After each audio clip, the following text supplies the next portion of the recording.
The song from somewhere else. Monday. After tea, Frank cycled over to the wreck. "Come straight back," her dad had said. In her bag she had a sheaf of posters. There were A4 bits of paper Mum had photocopied at work, with the picture of Quintinius Minimus in the middle and the words "Missing Cat" at the top. Underneath, in smaller writing, it said, "Please check sheds and garages. If found, phone," and it listed several phone numbers. Leaning her bike against the fence, she walked over to the slide and pulled out the first poster. Using a roll of tape, she stuck it up. It fluttered in the evening wind, so she added some more just to be extra certain. "Look at this, a missing little puddy cat." She turned and her stomach shriveled. Francesca's lost her little puddy cat. It wasn't a friendly question. The person asking it in that teasing, hateful baby talk was Neil Noble. He was a year above her at school and hated her. No, that wasn't quite true, was it? He didn't hate her. He was obsessed with her.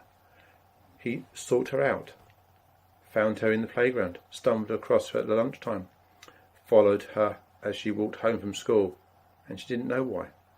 "You're not talking. You're not going to answer," he teased. "What's wrong? Cat got your tongue." He laughed at this sort of joke. The two lads who stood behind him laughed too. They always followed him round, this pair, Roy and Rob. They never said much, never started things, just listened, watched, and were the audience for Noble's show. If he were to vanish one day, they'd be left standing around not knowing what to do. He was the one that really mattered. No, Frank stuttered. She hated herself for that. The boys laughed, their eyes narrowed and flashing. She never stuttered at home. She never stuttered in class. She never stuttered at all, except at times like this. Noble took hold of the corner of the poster Frank had just taped up and ripped it from the metal post. It tore into little pieces. "You're dead, Cat," he said, looking off into the air. "What's it called?" Frank knew several things at once. Firstly, if she didn't answer, he'd poke and prod with more questions. Maybe he'd start coming up with stupid names, rude names. Secondly, if she did tell him a cat's name, he'd laugh, because cats are usually called normal things, boring things like Mouse or Douglas, not magnificent and dignified things like Quintinius Minimus. And thirdly, her heart was pounding faster and faster in her chest, and her stomach was trembling. She was afraid. Afraid of him, afraid of what might happen next, but also afraid that he was right, that Quintinius was dead. It was a thought she tried not to think, but still. And then, almost without knowing it, she did the worst thing she could have done. She tried to lie. "He's called..." And for a moment she couldn't think of a name. What's a normal cattish name? And the pause dragged on while the boys raised their eyebrows, stroked their chins, and stared into her eyes. And then she looked away and said, "He's called Hector." Hector?" Noble repeated. How posh is that?" He snorted a vile little laugh out of his nose. "Oh, Hector, Hector," he called, as if summoning the cat home for tea. His two goons joined in. "Let's help little Francesca look for her aristocratic cat. Remember, boys, be polite." The three of them tiptoed around the wreck, looking between the swings on the roundabout, behind the benches, in the shadows under the slide, calling out the cat's name. "Hector, Hector." Frank just stood there watching, feeling an inch tall on the inside. If she tried to run for her bike and cycle off, they'd only follow her. She wasn't that fast, and they had long legs. "Hector, oh Hector, Sir Hector, Sir Hector of Devonshire, where are you?" Eventually they stopped. Noble came back to her. "It seems he's nowhere to be found, I'm afraid. But then again, a dead cat is hardly likely to shout back, is he?" "Hang on, Neil," Rob said. Roy chuckled. "What?" Noble asked. "I think I found him." Despite everything, for a fraction of a second, Frank felt something like hope. "Remember who they are. Remember where you are," her stomach said, pulling her back to reality. Rob was lifting something out of the playground's bin. It was a sticky, splitting carry bag, slopping sideways, full of who knows what kind of old rubbish. The flies buzzed round it, and something like a nappy fell out of it with a slapping thud on the ground. "Oh, God, Rob," Roy said, "that's gross." Rob waved the dripping bag at his friend. A spray of grey bin juice splashed Roy's t-shirt, and he yelped, jumped away, flapping and frowning. Noble laughed. He seemed to enjoy cruelty inside his gang as much as he enjoyed it outside. "Go on," he urged. "Get him! Ha ha!" But then his attention snapped back to Frank. "Hang on," he said. His forehead wrinkled as a thought ran across it. "Isn't your brother called Hector?" Frank," said her stomach awkwardly, as if she couldn't feel any smaller or worse or any more unhappy. Frank realised that of course he was. Her little brother, who was only 5, and in her panic she'd forgotten him entirely. Her name had gone blank with silence, and yet his name had worked its way out of her mouth. She said nothing, looked at the ground, felt like crying, didn't. "Yeah," Rob said. "He's mates with our little Sid. Hector was at his birthday party the other day." Noble stared at her. His thumb was tucked into his belt. She could feel his eyes on her even as she looked away. "You know what I reckon?" he said for a moment, with a cold, huffing chuckle.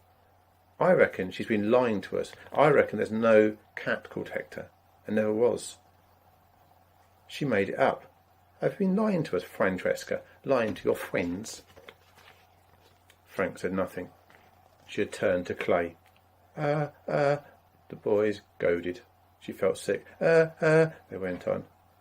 "Yes," she heard herself whisper eventually. "Bad move," her stomach muttered. Neil Noble sniggered, and as he sniggered, he leant down and snatched up Frank's bag, which had been on the ground between her feet. He pulled the roller posters out and handed them to her friends. "Here you go, boys. She won't be needing these after all." And they began tearing them into little shards, as Noble twirled the bag around his head on its strap. "Stop it," Frank said finally, finding a trickle of courage. "Bad move again," said her stomach. "You're really great at this, aren't you?" "Oh," Noble mimicked, his voice all high and wobbly, quite unlike hers. "Stop it, stop it." And then he let go of her bag. They both watched as it soared in slow motion across the sky to land with a thud in the deepest, darkest patch of stinger nettles in the whole park. He held his hand up and made his eyes big with mock worry. "Oh no, boys," he squeaked. "We'd best go before she gets angry." They laughed and filed out of the wreck. Frank just stood there, on the edge of tears, on the edge of a precipice. She could hear them laughing behind her. But quickly it got quieter, and then she couldn't hear them anymore. She wasn't sure how long she stood there, but she hadn't cried. Though her eyes had got misty, she hadn't cried. She was getting good at that. She was looking over at where her bag had landed. She thought about her legs, the shorts she was wearing, and the sandals. She could feel a cool breeze tickling her skin. She looked at the dark bed of nettles. She didn't look at the fluttering, curling confetti that the wind was twirling around the wreck. She wasn't thinking of Quintus Minimus. She wasn't thinking of anything much, except unfairness in general, and how much she hated being her. Then she heard a voice from behind her. It said her name. "Francesca?" "Don't turn round," her stomach said. "That way lies trouble." She turned round, and her heart, which had finally steadied itself, slumped. It was Nicholas Underbridge. He was in her class at school, but he wasn't her friend. He sat at the back by himself. He smelt weird. He was big, not fat, just big, broad, tall, bigger than anyone else of her age, taller than anyone else in her class, even taller than Miss Short, their teacher. He had a funny, flat face, like it was painted on the front of a stone. No one liked him. He had fleas, they said. He'd broken a chair once by sitting down too suddenly. She had laughed at him when that had happened. And now, on top of everything else, he was here, and sort of smiling at her. "I saw what happened," Nicholas said slowly. "Are you okay?" His voice sounded like a dull, low, rumbling engine underneath it. She felt embarrassed being alone in the wreck with him. She worried that someone might see. She worried that someone would assume they were friends. She'd never hear the end of it. "No," she said. Then I mean, yes, I'm fine. It was just a bit of fun." "Didn't look like it." He stood in front of her and blocked out the sun. "It was nothing," she said, shrugging. "You know what they're like." Underbridge didn't sound convinced, not by what she was saying. Your bag, he said, looking over onto the edge of the nettles. She followed him, and together they stared at where her bag had landed. It was metres and metres off, dead in the middle of the dangerous plants. It's a pretty bag, he said. It was just a bag, she thought. She was upset because it was her bag, not because it was pretty. She wasn't even sure a bag could be pretty. Do you remember, Nicholas said slowly, balancing each word in the mouth as if he was thinking of them one at a time, that trip we went on, to that place where they built those old houses? She did remember. It was an open-air museum. There was a whole bunch of buildings from way back in the past, from medieval times, but she also remembered the coach trip. The whole of her year had been squeezed into one coach, and although there were like sardines in there, lots of people sitting 3 to each pair of seats, she remembered Nicholas Underbridge on the back seat. He was all alone. No one would sit next to him, even though there was space, even though there was normally a scramble for the back seat. No one had wanted to catch his fleas. They'd said things like, I'll be sick if I have to smell him all the way. Things like that. Had she said it? She didn't think so. She said she sat with Jess and Amanda and had been happily squeezed into a window seat. Nicholas was still talking as he looked at her bag. There was this one house that had flint stuck in the wall, he said. Do you remember? Most of them were just round stones, white ones, dusty like, but there was this one that had been cracked open. Its heart was on display, smooth and shiny, and just a deep blue, the heart blue of your bag. Frank looked at him sideways. This was too weird. She'd never had a conversation with him before. Who had? And now he was saying things like this. It was just plain weird. Who talked like that? And before she could answer, not that she knew what to say, Nicholas was no longer standing beside her. He'd surged forward, lumbering his huge feet through the nettles. Frank's legs prickled. She felt goosebumps shiver across her skin as she watched. Sure, he was wearing boots like a grown-up's. Thinking about the size of his feet, they probably were grown-ups. But he was also wearing shorts. It was a hot day, but he didn't even say ouch. He picked up a bag and held it above his head like a racing car driver lifts a trophy when they've won. But when he turned to face Frank, his happy grin fell to the ground. Oh. Uh-oh, said Frank's stomach. There was movement from behind her. The gate to the wreck creaked. There were footsteps. Thought you might still be here, her most hated voice said. Didn't know you were meeting your boyfriend, though. Why couldn't he just leave her alone? What had she ever done to him? Why couldn't she do something to make him stop? She didn't turn round. I'm not her boyfriend, Nicholas said, making his way back through the nettles. He waded through the swaying plants like deep water, lifting his big legs high up with each step. There was laughter like knives being dropped. Oh, God, ha! Neville wheezed. Even Stinky Underbridge doesn't want to be your boyfriend. They found this hilarious. Leave her alone, Nicholas said. He was out of the nettles now and handed Frank a bag. Thank you, she muttered as she pulled it over her shoulder. What's it to you then, Stinker? Neville asked, poking a finger in Underbridge's chest. Nicholas pulled himself up to his full height like a mountain standing to attention. My name is Nick, he said, grinding the words out. Stinker, Neville whispered, leaning in close. Although Nicholas Underbridge was taller than the older boy, and although he was wider and thicker and uglier, he was also heavier, slower, less like a weasel. Frank worried for him. Call me Nick, he said again. He said it quietly, calmly, but she could hear a tiredness in his voice too. Stinker, Noel hissed one more time, waving his hand in front of his face as if wafting away the reek. Behind him, Roy and Rob laughed and made being sick noises, held their noses, flapped at the air and made the sign of keep away cross with their fingers. Nicholas said nothing. He just stood there watching. The boys doubled over with laughter and delighted at their great cleverness. Frank couldn't take this any longer. It was as if a microwave oven had been whirling away in her chest, and now the bell went and dinner was ready. She grabbed Nicholas's sleeve, tugged it and said, Come on, run! It was only once they're running that Frank realised she'd gone the wrong way.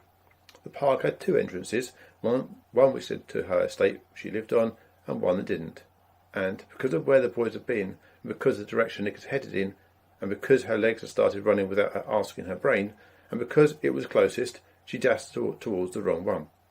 She heard the rattle of the low metal fence around the wreck as Noble and his gang jumped over it, and she could hear him swearing at Roy and Rob and at her. Just because she'd got out of the park, away from them, didn't mean this was over yet. But she stood there on the pavement, catching her breath, looking at the gap in the hedges through which she had just come.